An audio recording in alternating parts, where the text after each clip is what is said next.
Good morning, everyone. I'm Adam Scarzafava, Edge's Vice President for Business Development, Marketing, and Edge Events, and I'm really excited to welcome you today to our latest webinar session, Accelerating Change with Business Process Management in Higher Education. We have a couple really excellent, really expert speakers on the topic that we're excited to get to, lots of insights that we're planning to share. First, really quickly, I will share some intro context about Edge for those who may not be as familiar with us as an organization. So we're a nonprofit, member-based research and education network and technology consortium. We were founded by the President's Council for Higher Education in the state of New Jersey back around the turn of the century to support the mission of the state's higher ed institutions in and through the effective use of technology. In the time since, the mission and service area have really grown, expanded nationwide via our procurement opportunities and our service options that are available now. We have members in 18 states and counting.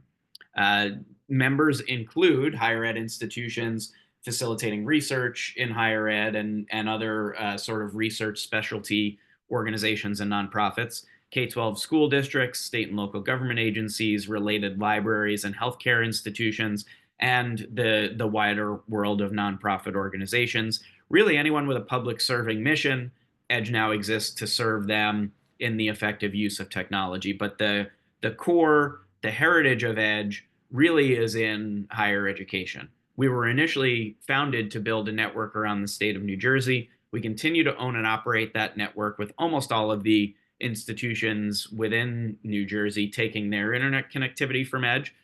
That network has expanded regionally with institutions from Pennsylvania and New York now joining as well, and it continues to grow. We do lots of great things with the network, connecting institutions out to all of the leading cloud providers directly, esports networks, and facilitating research capacity through collaboration with high performance computing, other nationwide networks. And that's where Edge Discovery comes in, really facilitating that technology-based research and discovery framework.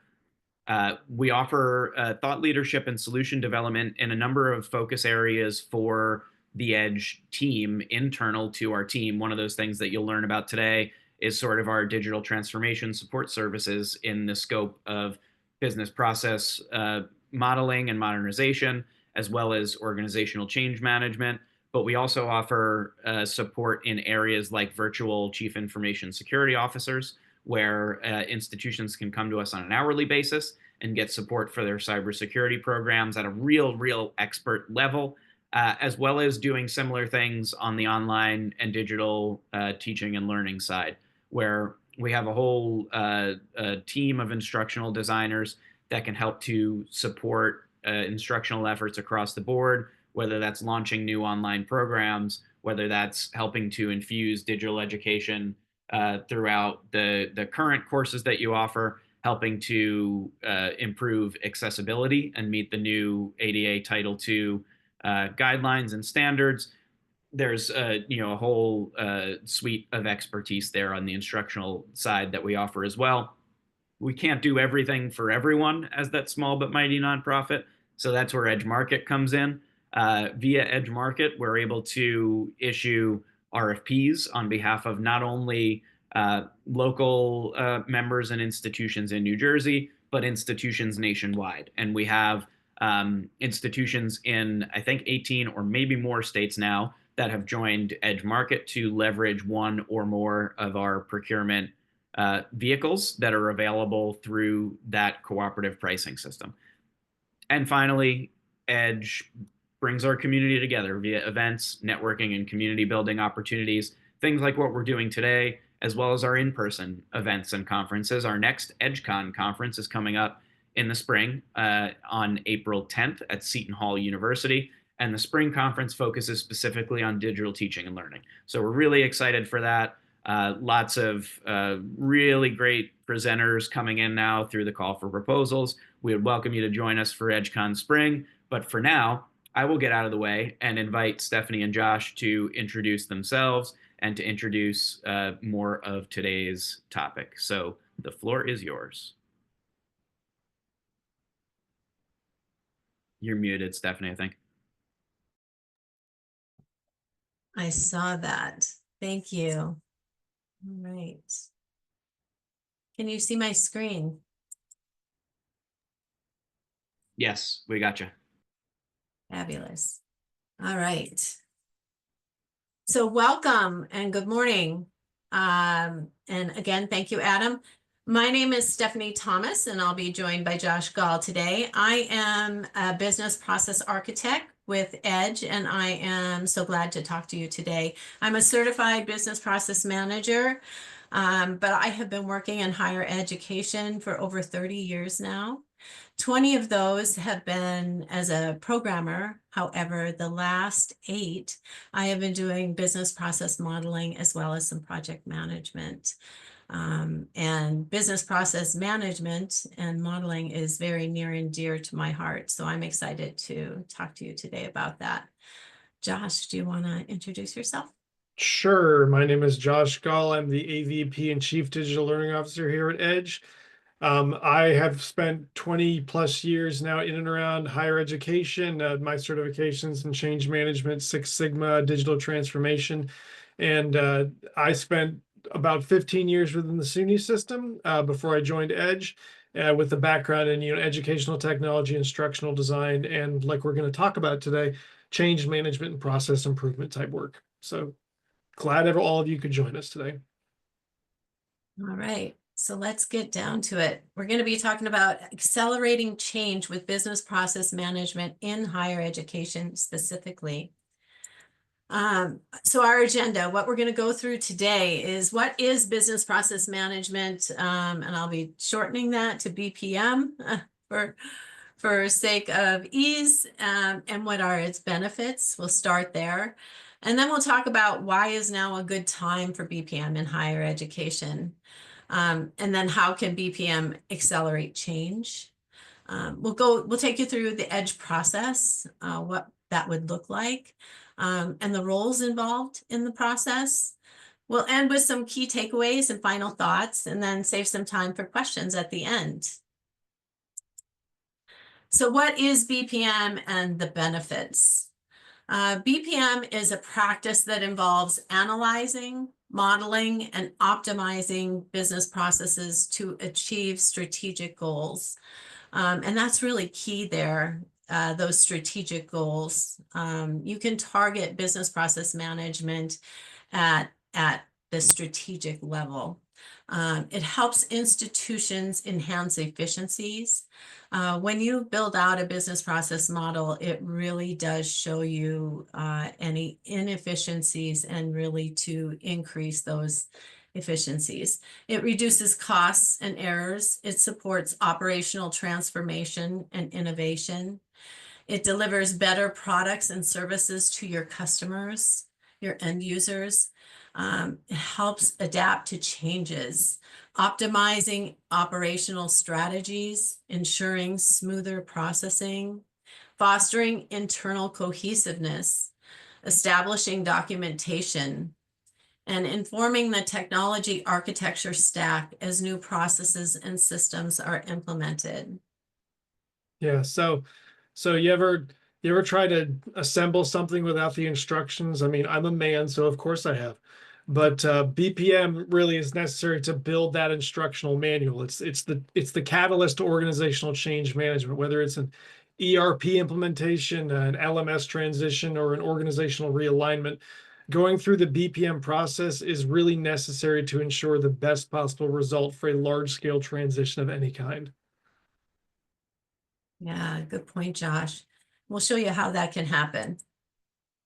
So when BPM brings the people, it's going to bring the people, the processes, and the technology together. It can accelerate change. It can make it happen. And we're going to show you how that works. So why is now a good time for BPM in higher education? So it will aid in supporting the challenges institutions face with operations, innovations, and positioning yourselves for new and emerging technologies. Right now is particularly relevant with the emergence of AI in higher education, right? You can't go anywhere without hearing about AI. But before you can optimize your business processes with new technology, AI included, you must have a strong understanding of your current processes. You need that so that you know where and how to best use the new technologies. You don't want to just throw AI at any process. You want to understand the best place to put it. And in order to do that, BPM can really help you identify that. In addition to emerging technologies, many institutions are preparing for changes to their ERP and SIS systems, as well as student recruitment and engagement, platforms and strategies. Research shows that many institutions fail at implementing new systems because their processes just aren't ready. The BPM work ahead of time really can help ensure success. It gives those process owners and subject matter experts the vocabulary to engage with vendors. It gives them a deeper understanding of their current processes and the desired state for the new system. I have a really good example of how this can happen. So at my home institution where I currently work, we were preparing for a ERP transition. We were moving from Colleague to Banner in 2018. I know that's a while ago, but it's still really relevant because we were preparing for that and we wanted to do it in 18 months. So a year ahead of time, under the direction of Sam Khan, he had us engage in the business process management exercise. So we went ahead and got trained, and then we engaged all of our functional offices to undergo this exercise. We sat down and we had all of our stakeholders go through and model their current state process. What it did for them was help them articulate their process through every step that they were doing. Then we took those current state processes and turned them over and had them think about, they could see their process, they understood their process, and then we looked at the gaps and inefficiencies in those processes. So we knew what we had to clean up in order to move to the new system, the new Banner system, and we had them think about what they wanted out of that new system, so that when the vendor Ellucian came to engage with them, they could articulate what they needed out of Banner. Not only did we go through those two exercises, then we had a blueprint that we could present to Ellucian when we started with the engagement. So we brought those blueprints not only to the subject matter experts and the process owners, we also brought them up to leadership. So leadership understood our processes and we had them sign off on those. So we had executive level sign off on those documents. So we had a true blueprint for that engagement. So when Ellucian came on board with a plan to transition in 18 months, we ended up doing it in 12 months. They were so impressed. I can't tell you how many times they actually said, oh my gosh, your users are so knowledgeable and understand their processes. It was so effective. It really does work. All right, enough of that. Let's move on to the next slide. So to continue on, why is now a good time for BPM in higher education? The BPM process also supports operational performance through working through challenges in functional departments. So not only through a huge change like an ERP implementation, but you might have trouble with outdated or no process documentation.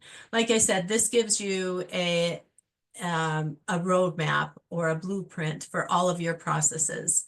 It gives you that documentation. It also identifies any inefficiencies. So it also provides stakeholder cross collaboration. Oftentimes we tend to start working in silos. What BPM does is it brings everybody who's involved in a process together at the same time to actually look at a process. We bring all the stakeholders to the table together to work through a process. So I was recently working on a business process model, and I had a group of folks telling me that they had to create this hard copy file. They insisted that the folks at the other end of the process had to have a hard copy file. They had to have it. There was no other way around it. Stephanie, we cannot digitize this file. The other side had to have it. And then, so then naturally we brought in the other stakeholders. We do this cross collaboration. I want everybody to see the impact of the process. And when they got to the table, is what they said is, when we get that file, we shred it. We don't need it. We went digital a year ago. So it really showed an inefficiency in the process, as well as bringing those stakeholders together to have that conversation, to say, hey, you know what? We weren't talking. So you have to bring everybody together to see the collaboration, to have the conversation. And BPM can help you do that. What Edge can also do is provide some external support. You know, we can provide that critical eye, help you see those inefficiencies. We can also help you bringing it to the next level. Josh, you want to talk about that a little bit? Yeah, I think what Stephanie's example is really great, because you need to be wary about trying to implement large scale changes with just your internal team. A lot of times you can't see the forest for the trees. You can't see a solution because you're too close to the problem, or sometimes the process you're used to is part of the problem. So this is where Edge can really help guide you through, with that unbiased look, like Stephanie said, at how you do things and where you can improve, and understanding in the industry what your colleagues are doing at other institutions that are similar to you. What are they doing that's much more efficient? What are they doing that's much more streamlined, that we can help you get to? And sometimes you just need some extra hands to help you, who are understanding of the process itself, working collaboratively with all the other people that we're going to talk about as their roles in this process. Yeah, thanks, Josh. So the Focus BPM initiative really can accelerate change. And how does it do that?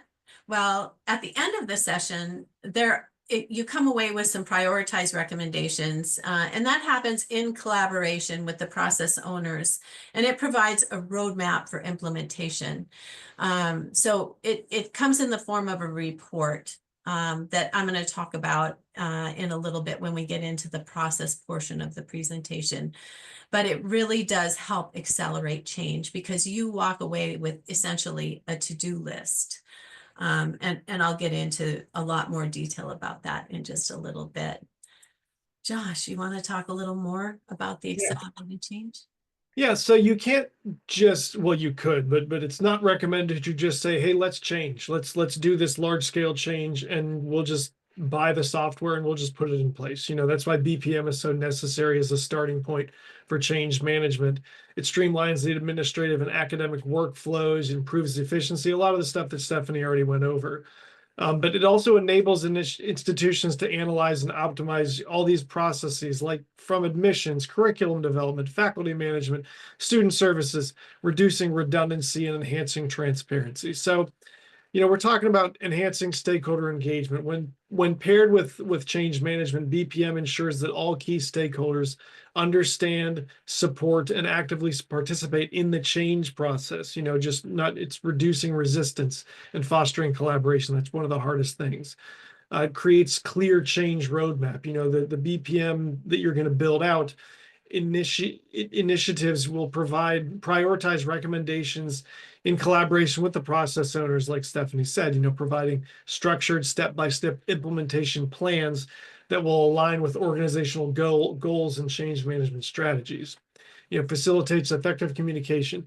90% of change initiatives go wrong because there's bad communication. Change initiatives fail due to that poor communication, and BPM supports this by providing transparency, reinforcing the quote unquote why behind the change, and ensuring that messaging is clear, consistent, and targeted to different stakeholder groups. And there's a single source of truth. So it cuts down on like rumors and things like that. Building change readiness, BPM helps identify those potential challenges and gaps in existing processes. And it allows change management strategies to proactively address concerns, develop training plans, and prepare employees for a smooth transition as opposed to the bumpy one. Encourages adoption and sustainability. Integrating BPM with change management, your organization can improve processes, but also can drive behavioral change so that new workflows are embraced and sustained over time, as well as finally measuring and reinforcing success, providing data-driven insights through feedback loops, through reinforcement strategies and leadership support to solidify the change. Because guess what? Whatever large-scale change you're going through, it's not going to be the last one.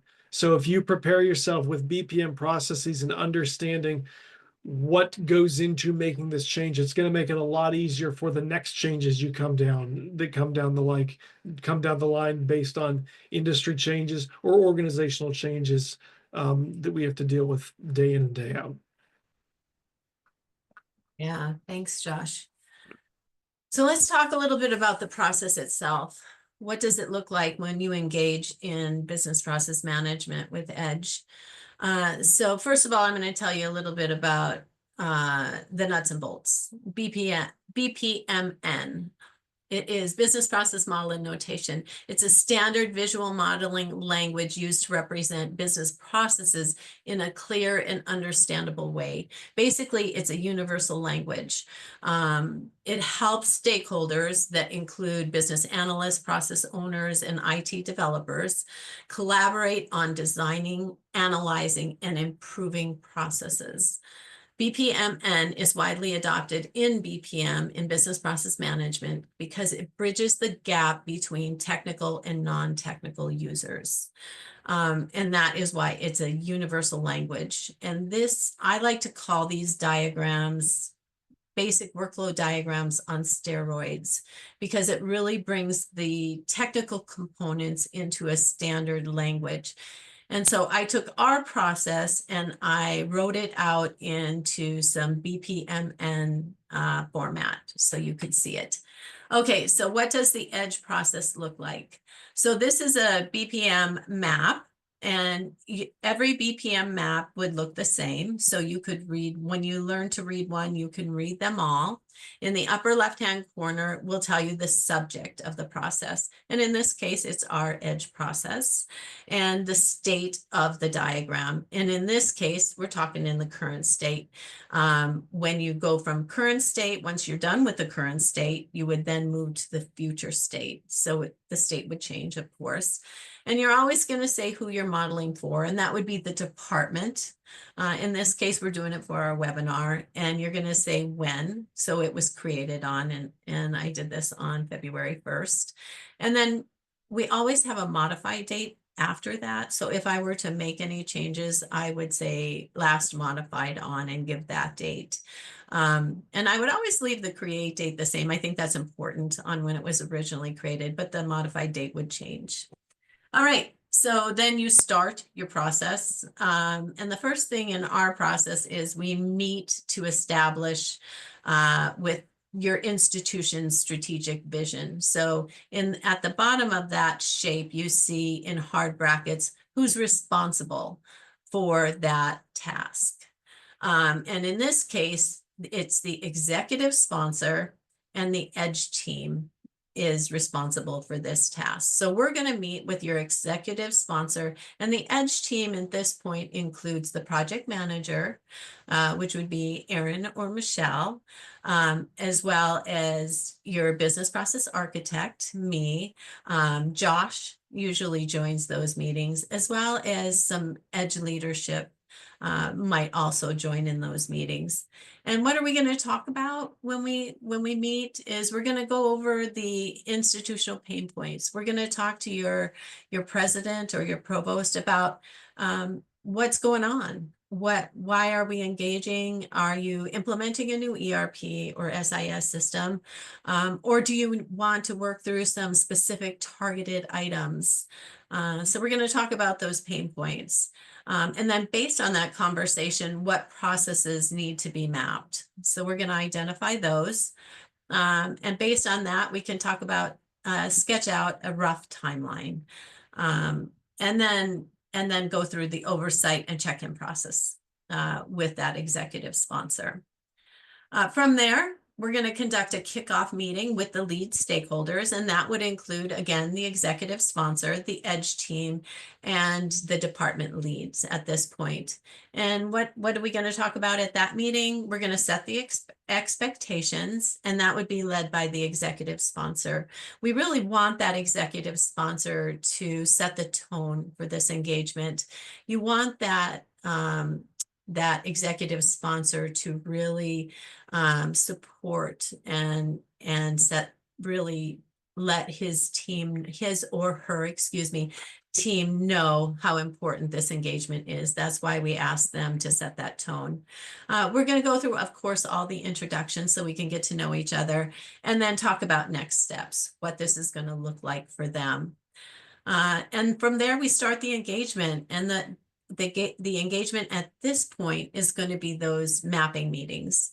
And the first thing we do, and we do this with your business process architect, Josh joins these meetings. So you're going to have your OCM expert, your organizational change manager. You're going to have your department leads, they sit in, as well as your subject matter experts, those people at the ground doing the work, and key stakeholders. You want the end users, one or two end users out there so that they can give their perspective. And so we start with the current state. Like I said, we walk through and model out the current state process. And when that's complete, we turn it over, and then we do the future state modeling based on the current state, because that's where you identify any gaps, redundancies. It's amazing when you build out your current state process and you see it come to life on paper, how you can really see those gaps and inefficiencies in a process. And then based on that information, you build out your future state model of how you want it to look like. And in that diagram, just like you see all these includes underneath these tasks, we add in specific information, the technology involved. If you're building out a new online form, we include field information. We include a lot of detail in that map, and that's how it becomes a roadmap. So we go through those mapping meetings. From there, we create a report. That future state diagram helps us build that report. And we review it with a team. I believe in full transparency. You're the stakeholders, your stakeholders and subject matter experts are the ones who are going to be impacted by this report.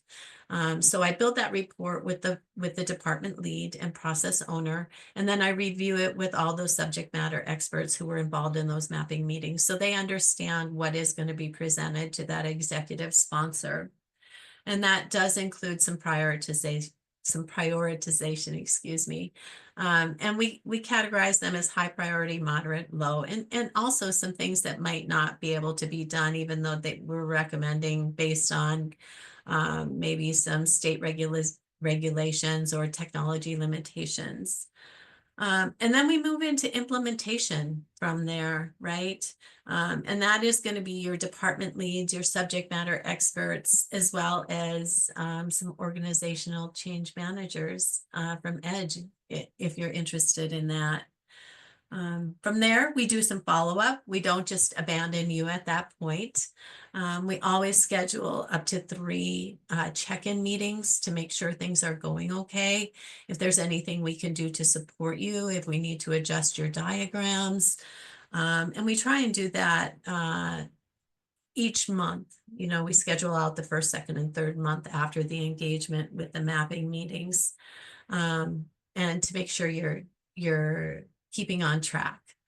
Because, you know, mapping is just the first part, you know, it's really implementing where the rubber meets the road, as they say, right? All right. So now let's talk about the people involved in all of that work. So I mentioned the executive sponsor. So BPM initiatives often involve significant change across departments, requiring strong leadership to overcome resistance. Change is hard. I should say change can be hard. So a committed sponsor helps drive accountability, ensures collaboration, and keeps the organization focused on continuous improvement. You need that strong leadership behind change to support. It's their vision and strategy that they provide stakeholder alignment, resource allocation, and governance and oversight.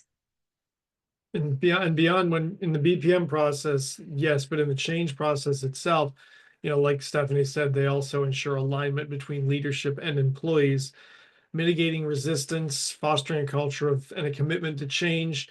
And one of the most important things is walking the walk and talking the talk, lead by example, making sure that if you are showing that you are committed to change, it's gonna, you get to be the Pied Piper and lead all those rats. I love that. Next, I want to talk about the role of the project manager. Project managers act as the glue that holds the cross-functional teams together, ensuring collaboration and alignment. They play a critical role in bridging that gap between the technical and the business sides of the BPM projects. They ensure that the strategic goals are achieved. Very important, right? They're always keeping the eye on that strategic alignment. And of course, they're planning and executing their communication and collaboration. They're responsible for that. The project documentation, that is not the BPM maps, but that is part of their documentation. The risk and issue management, the resource management, the change management, and performance tracking. Yeah, the project manager is the one who kind of functions like a change leader in the change process itself, mitigating risks, managing resistance, aligning project objectives with organizational goals to make sure that it's a successful adoption, because the last thing you want to do is pivot too far in one direction that changes, the processes within the larger goals of the organization itself. Yeah, definitely. One of my favorite roles, all the roles are very important, but one of my favorite roles, and one that is often discounted, is the role of the project evangelist. These stakeholders have credibility and influence and often hold positions of respect within the institution and can influence others to support the initiatives. These people advocate and promote the project. They drive stakeholder engagement. They champion change management. They bridge the communication gaps. They inspire and motivate teams. They ensure alignment with strategic goals. They monitor and provide feedback.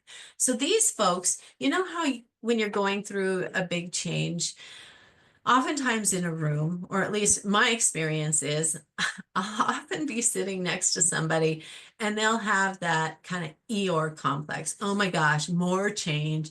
Oh my gosh, I can't believe we're going to have to do this again. They walk away with a really negative attitude about the change, and how it's going to be hard and it's going to be long and they have to do things differently.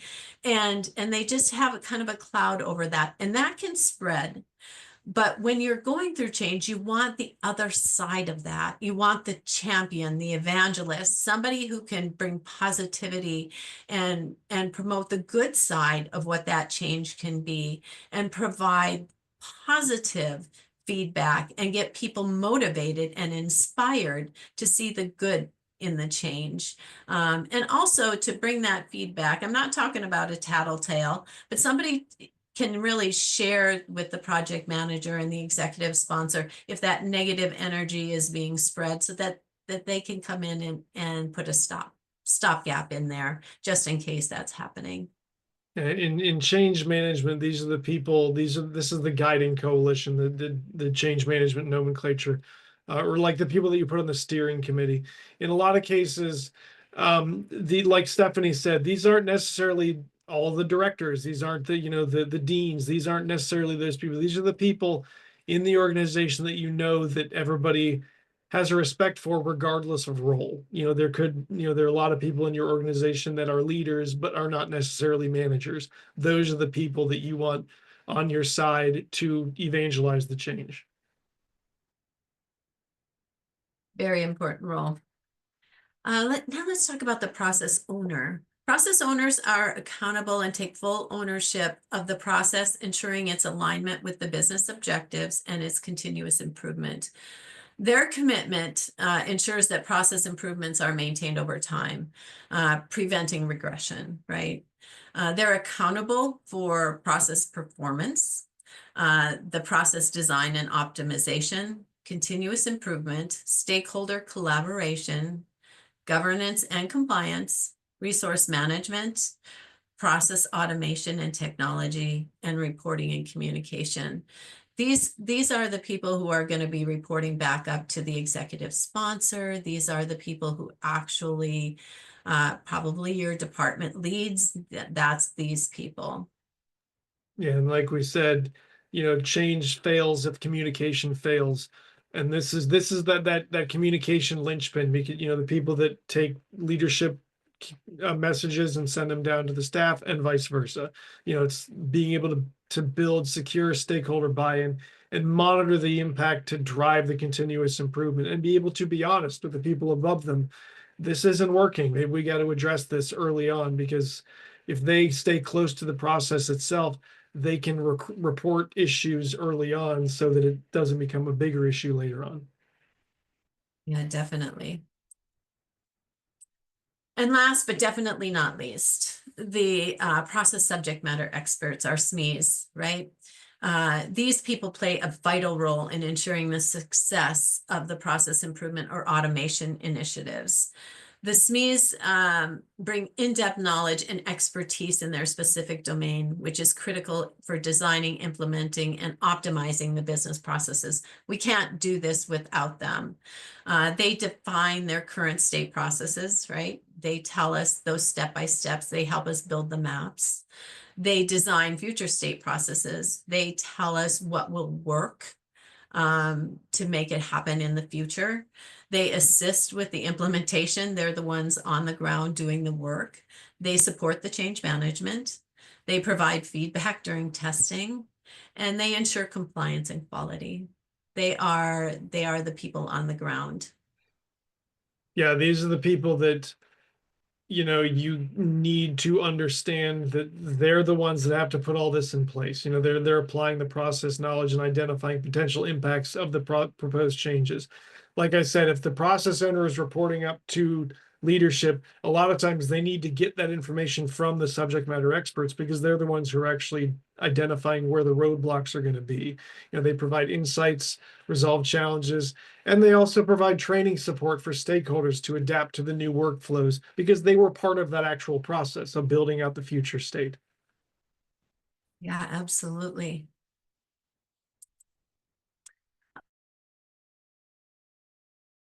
Thoughts? Just to summarize, BPM includes requirements elicitation, modeling of current and future states, implementation and adoption of the future state models, of course, through experienced project managers. BPM provides that blueprint document to be used internally or shared externally as needed. Like I said, that roadmap, when we transitioned from colleague to banner, those documents were used by our vendors as blueprints. When they were implementing new processes in banner, they looked at those documents as a roadmap. They were the documentation. BPM highlights inefficiencies and prepares processes for strategic initiatives and innovation in new technologies. When you want to add AI to a process, you have a blueprint to see where you can use it best. Those maps help you do that. It improves operations throughout the student life cycle. You can use BPM on any process throughout your entire student life cycle. It provides documentation due to departments having outdated documentation or no documentation. It is a universal language. It provides a new employee step-by-step documentation on how to do their job. Seeing a process come to life on paper will illuminate the inefficiencies, gaps, and overlaps in processes. It is one of my favorite parts of doing business process modeling when I watch a stakeholder see their process come to life on paper. They are always, first of all, amazed at how much work they actually do when they see all the steps of their process come to life. It is very illuminating for them. The other thing is when they see those gaps, inefficiencies, and redundancies. Sometimes they'll, it was just like that had to have that hard copy file, had insistent in their mind. There was no way around that.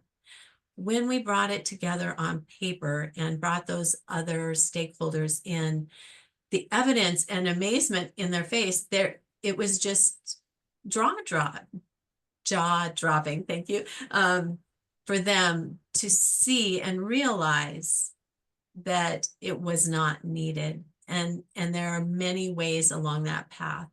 And BPMN does that for them.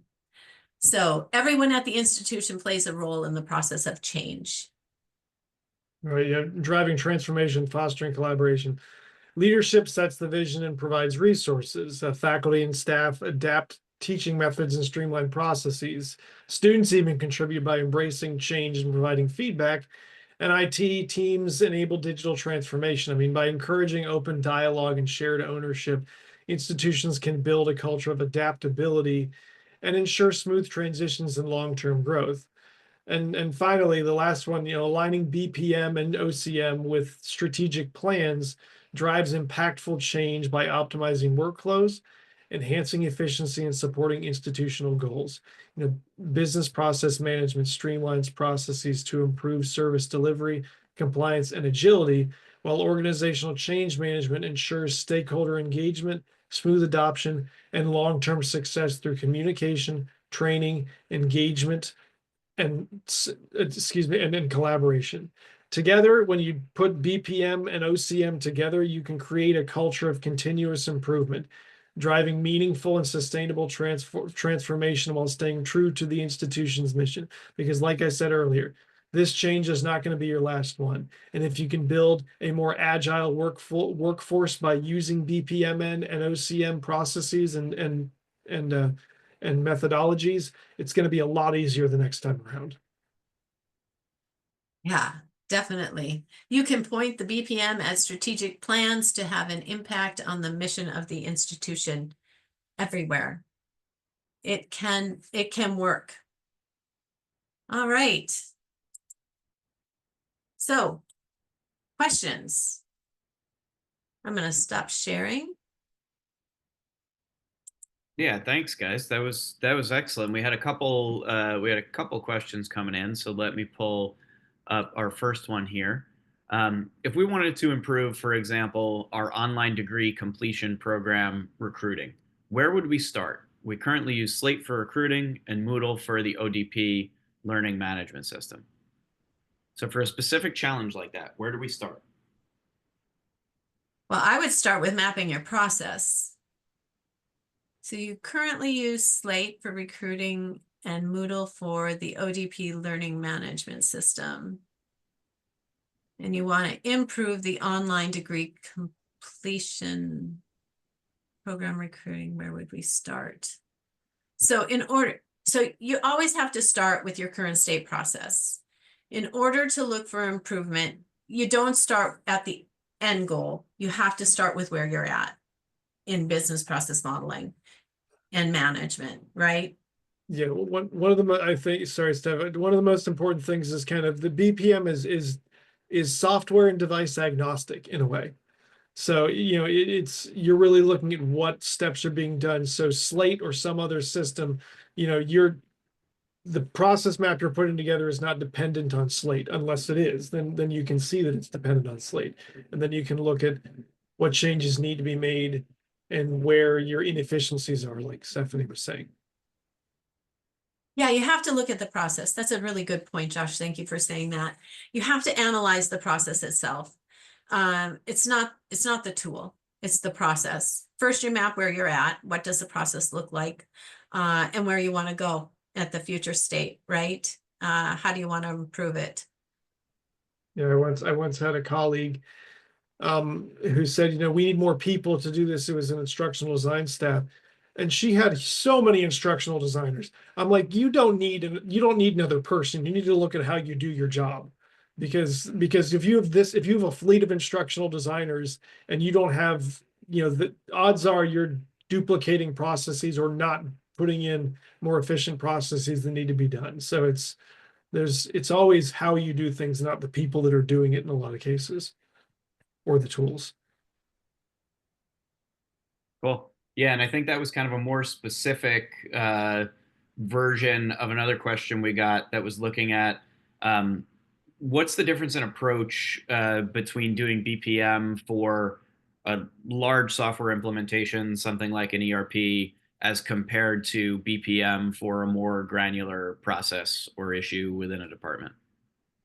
Yeah, that's a great question. So when you're doing a large scale project, that was one of the challenges we faced when we were doing our big implementation transition from Colleague to Banner. How are we going to approach that? Where do you start when you're looking at the entire system, right? So we needed to approach. So I took the approach of the student life cycle because we needed to look at every single process. So I needed a framework, and for that project, I used the student life cycle, and I started right at the beginning, right with marketing and recruitment. And I went all the way through graduation and commencement. And in the center of that, I looked at all of the administrative offices, HR, student accounts, our library, everything. So I encapsulated the entire student life cycle and all of the functional offices in the center of that. And that's how I approached it, so that I could capture the entire system. Now, if I were just looking at, say, for example, I only wanted to look at procurement, that was where, everything else stuff is working good. I'm okay. Our numbers are good. Our registration system is good. But you know what? We're having some problems with procurement. It's taking too long. Our contract management system isn't working quite right. And in that case, I would target just procurement. I don't need the entire student life cycle. I can just target procurement. And in that case, that's what I would do. I would sit down with the procurement team and say, let's look at the procurement life cycle in the same mindset as the entire student life cycle is, what is the step number one within the procurement life cycle? Where does it start and where does it end? And then you chunk it out into specific buckets throughout the procurement life cycle. That's the best approach. Cool. Makes sense. And then the other question that we have for now, and I certainly encourage everybody who's still on the session to definitely use the chat, use the Q&A. This one kind of zeroes in more on culture. So how do you help to handle resistance to change within an organization as part of this process? Well, look, as anybody will tell you, the culture eats strategy for breakfast and lunch and all that, that old saying and things like that. So you have to understand that yet every organization is different, and there are chunks within an organization that are different than other chunks within an organization, like the siloing approach that Stephanie was talking about earlier. And you're never going to get rid of all the naysayers, but there's always a better way than just coming at it and saying, look, we're changing, get on board. That's not the way it works. You need to understand, people's roles within everything, within the change process itself. And that's with making sure that you've generated a sense of urgency early on, explaining early on, this is why we're changing. These are the reasons for it. Making sure that you're providing a place where they can give feedback, that you can honestly listen to what their experience is. When I talk to folks about who have gone through a major change initiative, and I ask them, do you believe that one of the questions that always gets a no is, do you believe that leadership understood the impact on your day-to-day work. That's one of the biggest things you can do as an as leadership in an organization, is making sure that you understand how your staff from top to bottom is being impacted on a day-to-day basis, how this is affecting them. Now, that doesn't necessarily mean a change won't happen, but listening goes a long way compared to, just being a directive, the guy from on high in the ivory tower. Understanding this is a collaborative process, because one of the most important things that I know Stephanie has said in a lot of these BPM meetings is, Stephanie doesn't go into these meetings. We don't go into these meetings and say, look, the way you're doing things is stupid. We go to these meetings and say, how are you doing things? Let's learn from you, because the process is yours. The process is not Edge coming in and saying you're doing everything wrong. Our job is to learn what your process is, how you feel you can improve it. We can make recommendations, but in the end, you own it. You're the ones who build this thing out. You're the ones who map this thing out. We're just the machine that helps put it on paper. Stephanie's just the author of it, who you fill in. She's your biographer in a way, but you're the ones who are actually telling the stories and making the maps yourself. I like to say, I'm the hands, you're the brain. And I am here to tell your story, just like Josh says. And that's why I follow the transparency rule. I write that report with the process owner, and I review it with the subject matter experts. It is your process. I want you to know what we went through. These were your changes you identified. I did that with you. And when we were in disagreement, we talked through those and came to a compromise based on the gaps and inefficiencies in the current state process. And then I showed them to you so that you understood why we were recommending those change. And it does help overcome that resistance. I won't say everyone is always 100% happy, but they walk away being heard. Everyone walks away knowing they were heard. And I'd just like to add onto this. I know it's not a question yet, but getting leadership's sign off on these business process maps is important, because having not only the department lead's signature, but also that executive sponsor sign off on these diagrams, and knowing that those people are seeing the processes and the day-to-day work is important for those subject matter experts, just like Josh noted.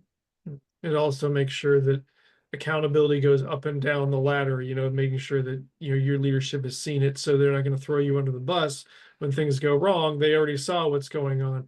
And one of the things that I wanted to mention, we talk about change management.